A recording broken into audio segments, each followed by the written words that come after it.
Let's mic देश का मिजाज ईस्ट।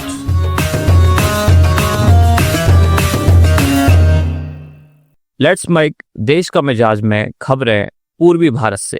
केंद्रीय जल शक्ति राज्य मंत्री और मुजफ्फरपुर सांसद डॉक्टर राजभूषण निषाद ने मतदान की गोपनीयता भंग करने के मामले में एमपी एमएलए कोर्ट में सरेंडर किया है, जहां उन्हें जमानत मिल गई है।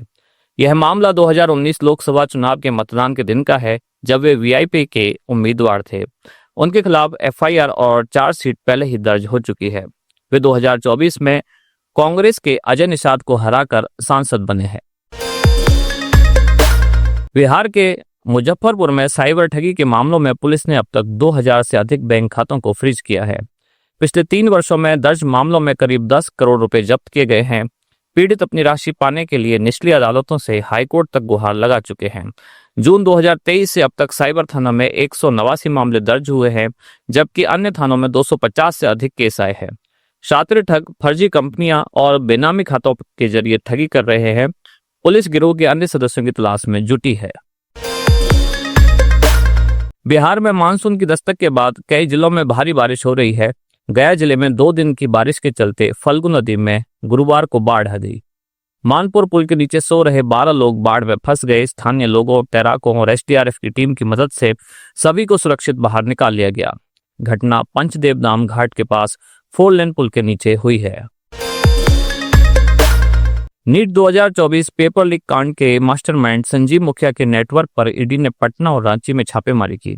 कार्रवाई उसके बेटे डॉक्टर शिव और आरोपित सिकंदर यादवेंदु के ठिकानों पर हुई। संजीव मुखिया को बिहार पुलिस के आर्थिक अपराध इकाई ने अप्रैल 2024 में पटना से गिरफ्तार किया था। वह नालंदा के एक सरकारी कॉलेज में तकनीकी सहायक के पद पर कार्यरत था और उस पर 3 लाख रुपए का इनाम घोषित था।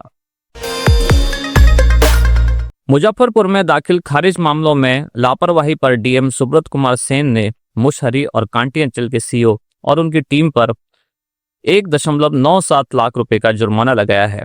समीक्षा बैठक में अंचलों में हजारों मामले लंबित, बसेरा अभियान में दलालों के जरिए पैसों की मांग हो रही थी। जुर्माना जमा न करने पर वेतन रोका जाएगा और सस्पेंशन की कार्रवाई की जाएगी। मुरौल, सरैया और बंदरा के सीओ से भी सो कॉज नोटिस मांगा गया है। डीएम ने दाखिल खारिज और अन्य राजस्व कार्यों में तेजी लाने के निर्देश दिए हैं। पश्चिम बंगाल के ताजपुर समुद्र तट पर छुट्टियां मना रहे 3 युवक एक दुखद हादसे का शिकार हो गए। नहाते वक्त तेज लहरों में बहने से 17 वर्षीय सोहन हसन की मौत हो गई, जबकि 23 वर्षीय नजीमुल हक को गंभीर हालत में बचाया गया है। 19 वर्षीय अनीस इस्लाम का शव अगले दिन मिला। तीनों युवक परिवार संग घूमने आए थे।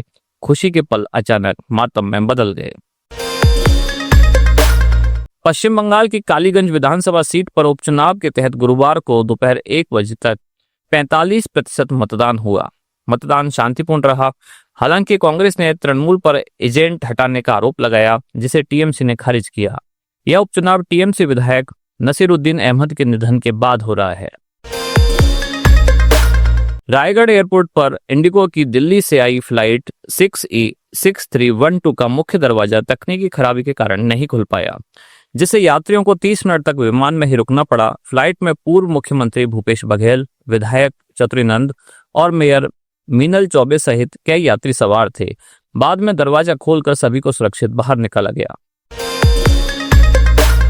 छत्तीसगढ़ सरकार जल्द ही सरकारी दफ्तरों में लागू 5 दिवसीय कार्य संस्कृति को खत्म करने की तैयारी में है। मुख्यमंत्री विष्णुदेव साय ने संकेत दिया कि अधिकारियों से मिले फीडबैक के आधार पर निर्णय लिया जाएगा। उनका कहना है कि 2 दिन की छुट्टियों से कामकाज प्रभावित हो रहा है।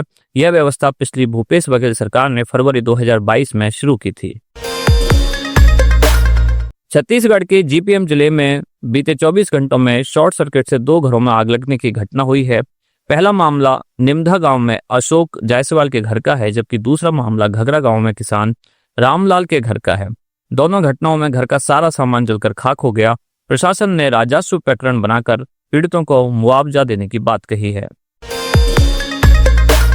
रायपुर में कांग्रेस नेता हसन आबिदी ने खुद को एसीबी से जुड़ा बताकर पटवारी पत्नी के पति से 70 लाख रुपए और एक जमीन हड़प ली है।